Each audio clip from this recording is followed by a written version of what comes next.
trong ruộng lúa nông dân, làm thiệt hại đến năng suất và chất lượng lúa nước đang bước vào giai đoạn đồng trổ. Để đảm bảo năng suất, chất lượng lúa nước và quyền lợi của nông dân, nay Ủy ban nhân dân xã Phú Lâm thông báo đến tất cả các hộ dân trong xã, nếu ai có hành vi dùng tiền điện, việc lương cá trong ruộng lúa sẽ xử lý nghiêm theo pháp luật. Nếu phát hiện các cá nhân có hành vi như trên, báo cáo kịp thời qua số máy 0763 8203 13 hoặc số 0913 17 9523. Thay mặt Ủy ban nhân dân xã Phú Lâm, Chủ tịch đã ký Nguyễn Bá Lộc thông báo về việc cấp việc lương cá trong ruộng lúa, căn cứ nghị định số 128 trên 2005 trên ND-CB của Chính phủ ngày 11 tháng 10 năm 2005 về việc quy định xử lý vi phạm hành chính trong lĩnh vực thủy sản. Vừa qua, Ủy ban nhân dân xã Phú Lâm nhận được phản ánh của hộ nông dân.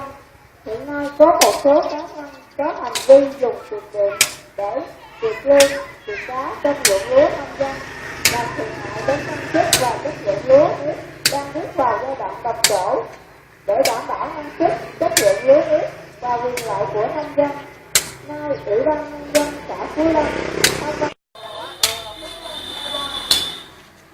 Mẹ ngồi vô quay phỏng vấn hiển rồi.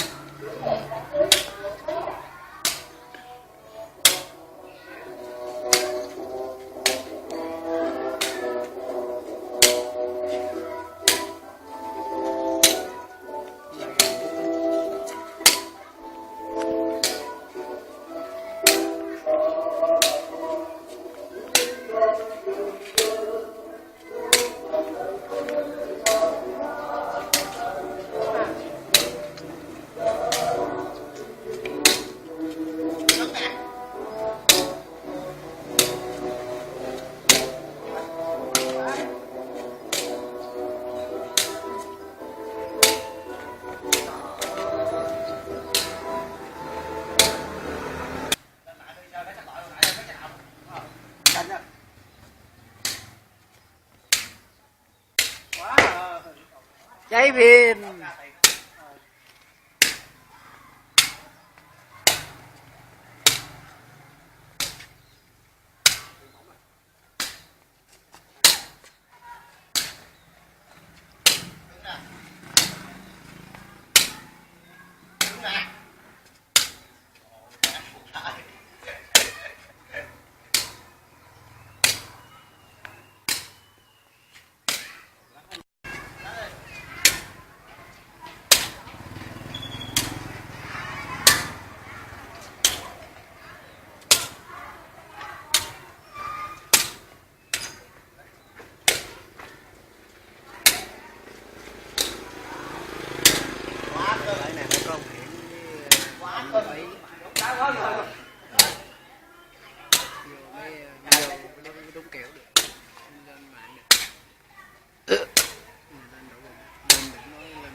Nói nghe lên nói đậu đậu lên chưa? Mình có nói được rồi thì chết.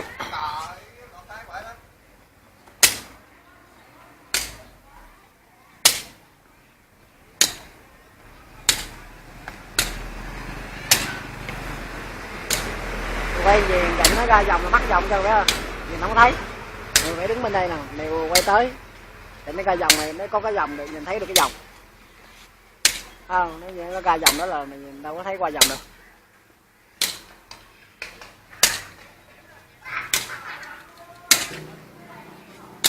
Bây giờ lên tôi shop vậy đó.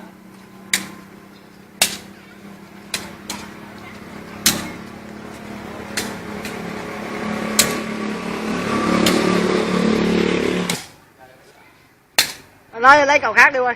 Cầu này cầu đó. Cầu còn mới. Cầu khác lên thêm này cái cầu này lên thua.